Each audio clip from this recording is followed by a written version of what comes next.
Telangana governor పదవికి తమిళసై సౌందరరాజన్ రాజీనామా చేసిన విషయం తెలిసిందే. తన రాజీనామా లేఖను రాష్ట్రపతి ద్రౌపది ముర్ముకు ఆమె పంపారు. అయితే 2024 లోక్సభ ఎన్నికల్లో తమిళసై బీజేపీ తరఫున పోటీ చేస్తున్నట్లు సమాచారం. ఈ నేపథ్యంలో గవర్నర్ పదవికి రాజీనామా చేశారని తెలుస్తోంది.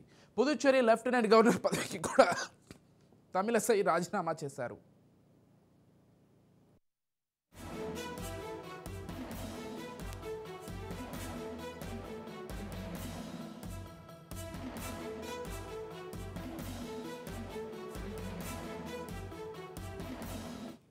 అయితే తమిళసై ఏ ఎంపీ నియోజకవర్గం నుంచి పోటీ చేస్తారనేది ఆసక్తికరంగా మారింది.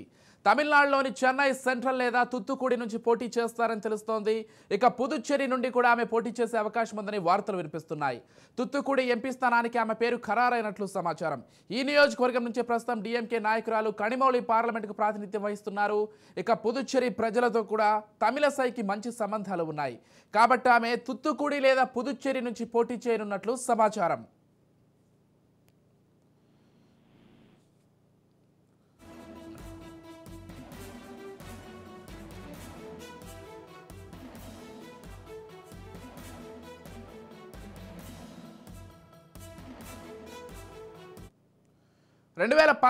సెప్టెంబర్ 8న తెలంగాణ గవర్నర్గా తమిళసై నియమితులయ్యారు.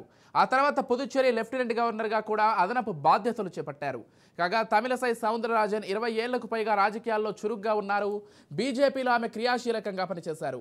2019 పార్లమెంట్ ఎన్నికల్లో దక్షిణ చెన్నై పార్లమెంటు స్థానం నుంచి ఆమె పోటీ చేసి ఓడిపోయారు. 2006లో రాధాపురం నియోజకవర్గంలో, 2011లో వెలిచ్చేరి, 2016లో విరుంగంపాబ్ నియోజకవర్గంలో పోటీ చేశారు. కానీ గెలవలేదు.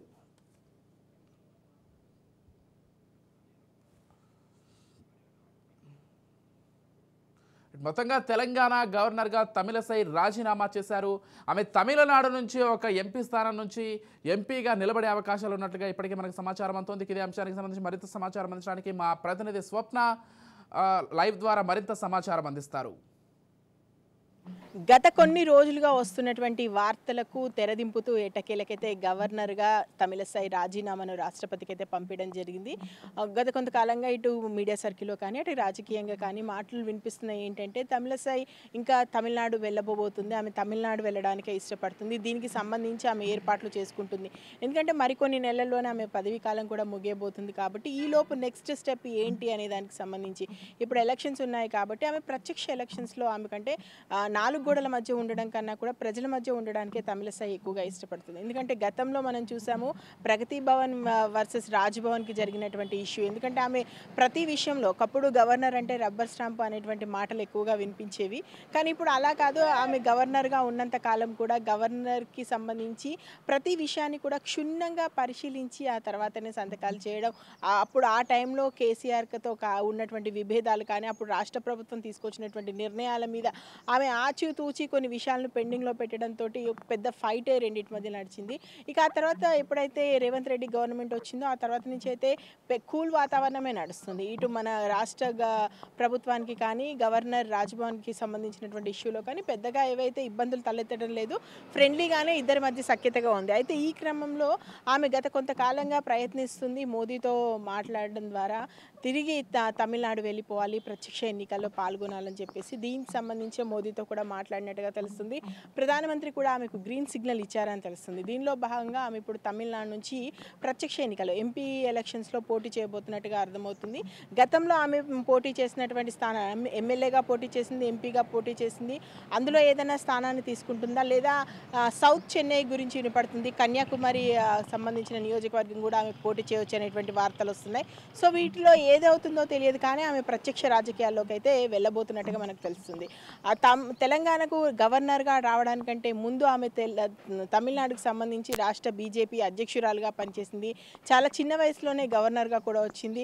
ప్రత్యక్ష రాజకీయాల్లో ఉంటూ ప్రతి విషయంలో తనదైన స్టైల్లో యాక్టివ్గా ఉండేటువంటి గవర్నర్గా ముద్రపడ్డటువంటి మన తమిళసై అయితే ఇప్పుడు మళ్ళీ తమిళనాడు వెళ్ళబోతుంది. మరి ఇక్కడికి ఎవరు వస్తారు? ఎందుకంటే ఇప్పుడు ఆల్రెడీ నోటిఫికేషన్ వచ్చింది, ఎలక్షన్స్ జరగబోతున్నాయి. ఈ క్రమంలో కొత్త గవర్నర్ని తీసుకు తీసుకొచ్చి మళ్ళీ పెట్టడం, దీనికంటే కూడా ఇప్పుడు ఆల్రెడీ ఉన్న వాళ్ళకి మహారాష్ట్ర కర్ణాటక ప్రజెంట్ గవర్నర్గా ఉన్న వాళ్ళకి అదనపు బాధ్యతలుగా తెలంగాణ అప్పచెప్పే పరిస్థితి కనిపిస్తుంది. ఎందుకంటే పెద్ద పొలిటికల్ వాతావరణం ఏం కనిపించట్లేదు. ఇప్పుడు అర్జెంటుగా ఇక్కడ గవర్నరు పూర్తి స్థాయిలో ఉండి పనిచేయాల్సినటువంటి అవసరం కూడా పెద్దగా లేదు. అంత శాంతియుత వాతావరణంలోనే కనిపిస్తుంది. కాబట్టి అదనపు బాధ్యతలు ఎవరికైనా అప్పచెప్పి వన్స్ ఎలక్షన్స్ అయిపోయిన తర్వాత గవర్నర్ నియామకానికి సంబంధించి ఉండొచ్చు అనేటువంటి చర్చ అయితే ప్రస్తుతము రాజ్భవన్ సర్కిల్ నుంచి మనకు వినిపిస్తుంది. ఏదేమైనా కూడా డేర్ అండ్ డాషింగ్ లేడీగా పేరు తెచ్చుకొని ఎప్పుడూ తనదైన శైలిలో నిర్ణయాలు తీసుకున్నటువంటి తమిళసై ప్రస్తుతము తమిళనాడుకైతే వెళ్ళిపోవడం జరుగుతుంది.